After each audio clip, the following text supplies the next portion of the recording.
kids, welcome to Kid City Digital. My name is Rob, and guide dog parents.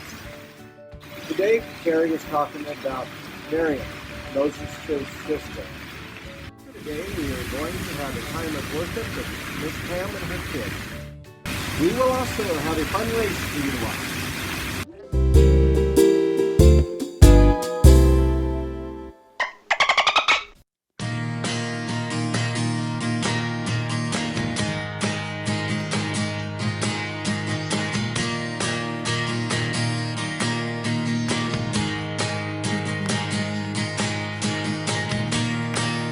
Cannot stay silent.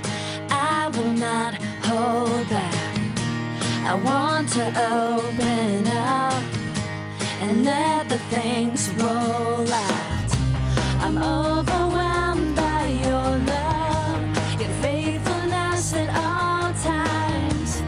When my heart was hurting, you made things all so right. I'm never gonna stop, never gonna stop. I wanna shout it out that I love Jesus. Tell the world that God is good. Sing a song that makes me happy. Shout out loud that God is good.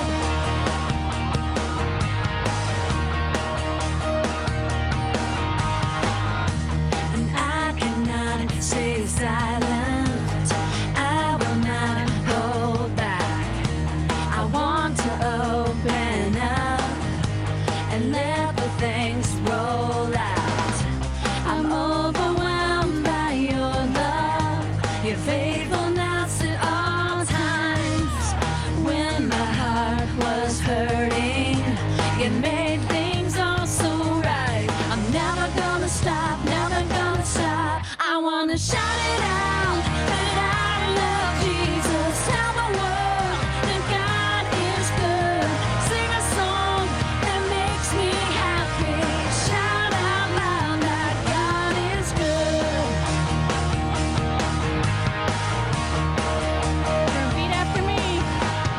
Shout it out. Shout it out. Shout it out. Shout it out.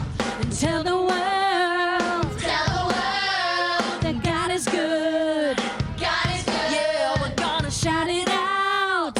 Shout it out. Shout it out. Shout it out. And tell the world. Tell the world that God is good. God is good. I'm never gonna stop, never gonna stop. Never gonna stop, never gonna stop. Never gonna stop, never gonna stop. I wanna shout it out that I love Jesus. Tell the world that God is good. Sing a song that makes me happy. Shout out loud that God is good.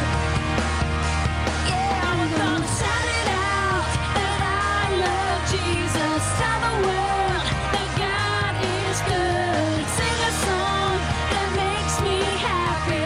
Shout out loud that God is good.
City kids, I hope you've had a great week. It's so great to see you again, and I am praying that we will all have a wonderful week next week as well. We're here for our summer series. We're taking the word summer and all the letters in summer, and our goal is over the summer is to try to talk about maybe some people in the Bible that we may not be as familiar with, and just as important because they're in the Bible, and just as important that God uses us in many ways.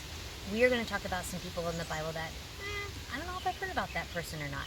So we are on the second letter M of summer, and I am here to talk to you today about Miriam.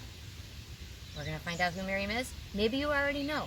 I'm going to have 2 learning goals for us today. Our first goal is that you would understand something more about Miriam. And the second thing is to understand that God uses all of us as his workers for his purpose, which is always better than what our purpose is, right? We know that.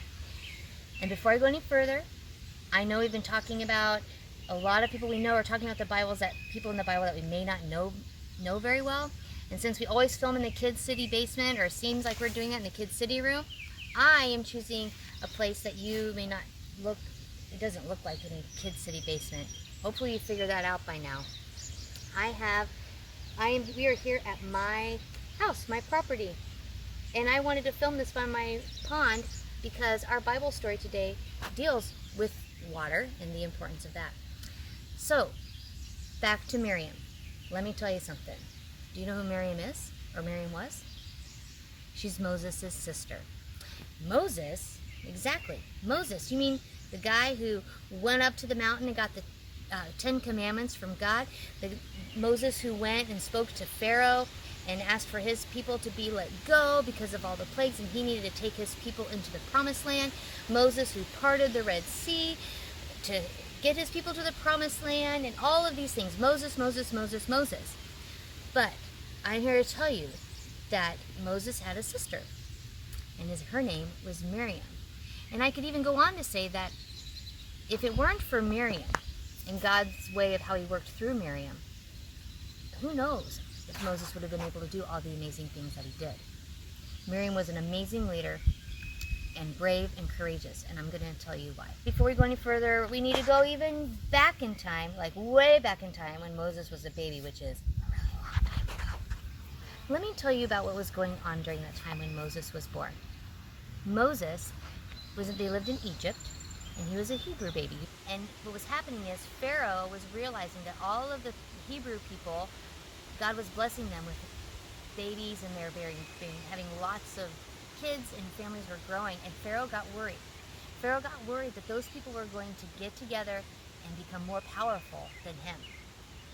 So sadly, with Pharaoh's jealousy, he made a really sad decision and ordered his soldiers a decree, which is a fancy word for an important thing to do, to go kill all of the Hebrew baby boys. I know, it's pretty sad. Well, God has a plan for everyone, and God had a specific plan for Moses at that time. His mom, knowing that her son was probably going to be killed, did all that she could to try to hide him and to keep him safe as much as she could. And she only could do that for so long because we know something about babies. They do basically a few things. They eat, they sleep, they poop, and they cry. So, with the crying part, and that being said, it was starting to get really hard for Moses' mom to keep him safe and unheard. So, she had to make the decision to put him down in a basket and send him down the river. That was her choice. Why she did that, we don't necessarily know, but that was her decision. So, she puts him in the basket. Her and Miriam and Moses, maybe let's all go down to the river. She puts him in the basket, and away he goes. Now, Miriam, where she is brave and courageous and being a big sister, she wants to look over her little brother. So she follows him down the river, and then somebody found him. Crazy. Out of all people, do you know who found him? Pharaoh's daughter. The grumpy guy's daughter found him, and you would think, oh no, this is not going to end well. She knows that all the Hebrew baby boys were supposed to be killed. What is she going to do? Well, I'm here to tell you that God, as we know, does a lot of amazing things. And she took pity on him. and decided to keep the Hebrew baby boy and to take care of him. But the problem was that she needed somebody to care for him, because she wasn't able to necessarily do that. So she was wondering who could do that. And guess who was brave and stood out amongst the grass and came out and said, "Hey, do you need somebody to take care of that Hebrew boy? I know a Hebrew woman who would love to do that." And the princess said, "Yes, go." Now, I know you're smart. So I'm thinking, who do you think Miriam went and got, being the brave person she is, to get somebody to care for Moses? Yes, she went and got their mom. Who better person to take care of him right at that time? Exactly. So she went and got her mom, and the story goes on to say that Miriam, she raised him. Moses' mom took care of him along with Miriam, and then gave him back to the Pharaoh's daughter when he was old enough to be there in the castle or their home with them. So, how cool is that? And that's what I mean. Had it not been for Miriam following and taking care of her brother, or God working through her to do that, that Moses' life was spared, and he did all of those amazing things. And Miriam did some more amazing things in the book of Exodus as well. But that's just one little story that she did, which was pretty cool and for a brave little girl to do. So, going back to our learning goals for the day, I hope you've learned something new about Miriam. And secondly, I hope you understand that God uses you and Miriam and everybody for his purpose. And that brings me to my verse of the day. And it comes from Romans 8:28. And I'll read it to you. "And we know that in all things God works for the good of those who love him, who have been called according to his purpose." So as we can see, God has a plan for all of us, just like Miriam, just like you, and just like me. And he makes it all work out to make God amazing and do amazing things through us. So I hope you've enjoyed our story today and you've learned a little bit more about Miriam. I hope you have a great week, and I pray that you will get a time to be out even amongst nature and see things, how cool God is. And I pray that you'll be thinking about, how does God use you? How can you help other people know about God? And just how amazing God is for all of us. Thanks again, Kids City Kids. I hope to see you soon in person in the Kids City area. But for now, I will be praying for you, and I will hope to see you soon. Bye.